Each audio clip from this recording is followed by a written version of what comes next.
possibilité que de procéder à la juridictionnalisation aussi. Vous l'avez dit, 27 ans, c'est beaucoup.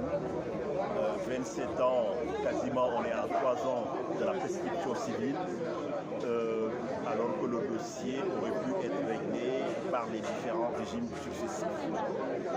Vous l'avez vu tout à l'heure lors de la présentation, les Diambars sont fondés à obtenir une indemnisation sur au moins 3 titres. Les Nations Unies qui avaient voté la résolution 660 qui ordonnait le déploiement de la coalition, ils sont fondés parce que tout ce qui s'est fait dans cette campagne militaire était sous la direction, sous l'égide des Nations Unies. Deuxièmement, c'est que l'État du Sénégal était le patron de ces soldats. Donc, il avait un pouvoir hiérarchique, il les a déployés. S'il leur arrive malheur, rien de plus normal, effectivement, que les familles et les ayants droit soient indemnisés. Mais c'est aussi l'Arabie Saoudite, parce qu'on est dans le cadre d'une intervention sollicitée en droit international. Il y avait la résolution qui fixait le cadre, mais le Sénégal a envoyé ce contingent donc, en Arabie Saoudite parce que c'était sur demande expresse des autorités saoudiennes pour, disait-on à l'époque, pour aider à sécuriser les lieux saints de l'islam, c'est-à-dire la Kaaba, parce qu'on avait peur qu'après l'invention de l'Irak, alors que Saddam Hussein allait passer à l'Arabie Saoudite. Tout cela pour vous dire qu'il y a un mécanisme qui a été créé, je l'ai développé largement. Tous les régimes qui se sont succédés, la position est invariable. Ils disent effectivement que ces soldats revenus de mission, ils ont reçu 1 million par soldat rescapé et 1,42 million pour les familles des ayants droit, ce qui est dérisoire.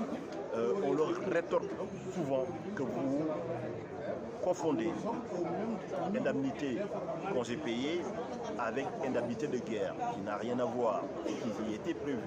Les indemnités de congé payé, c'est que, comme ils étaient en Arabie Saoudite, le déploiement se faisait selon les méthodes et le système américain. C'est quoi? Quand vous êtes en campagne pendant 3 mois, au bout de 3 mois, on va faire une pause, vous partez en congé. Les Sénégalais n'ont pas eu droit à des congés. Ils ont donc travaillé, ils sont restés en campagne pendant 6 mois d'affilée, c'est-à-dire de septembre 90, date de leur déploiement, jusqu'à mars 91. Et donc, ça veut dire effectivement aujourd'hui, ils sont fondés. Alors, ce que je veux dire à l'État du Sénégal, c'est qu'il faut qu'ils prennent leurs responsabilités. Parce que même si c'était un autre régime, il y a la continuité de l'État.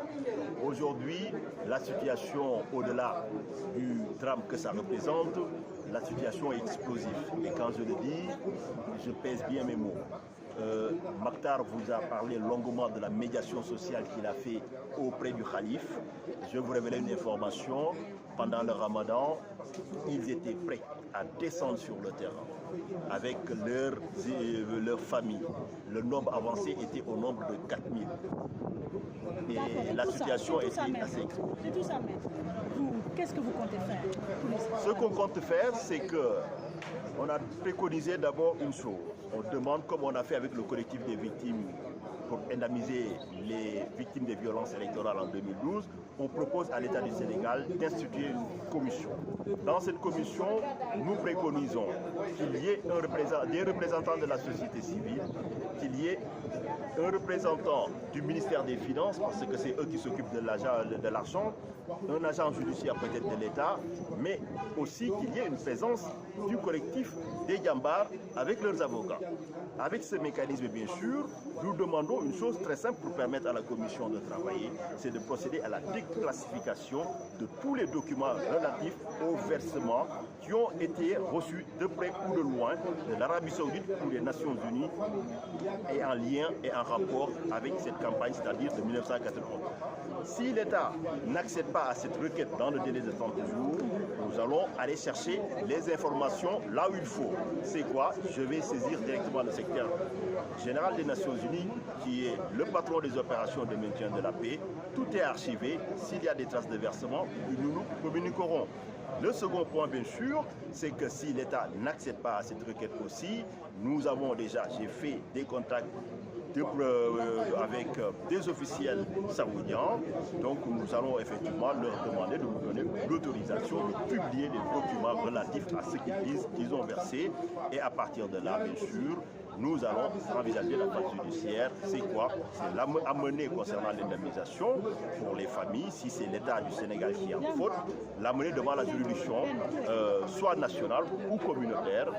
La semaine dernière, on a réussi à faire condamner la Guinée-Bissau concernant l'assassinat de Nino Vieira. Après des années de procédure, on va retourner devant cette juridiction qui est très prompte effectivement à dire le droit, surtout en matière d'indemnisation. Et pour les Nations Unies aussi, nous n'excluons pas, si le blocage se situe au niveau des Nations Unies, de saisir le tribunal administratif des Nations Unies, c'est le temps.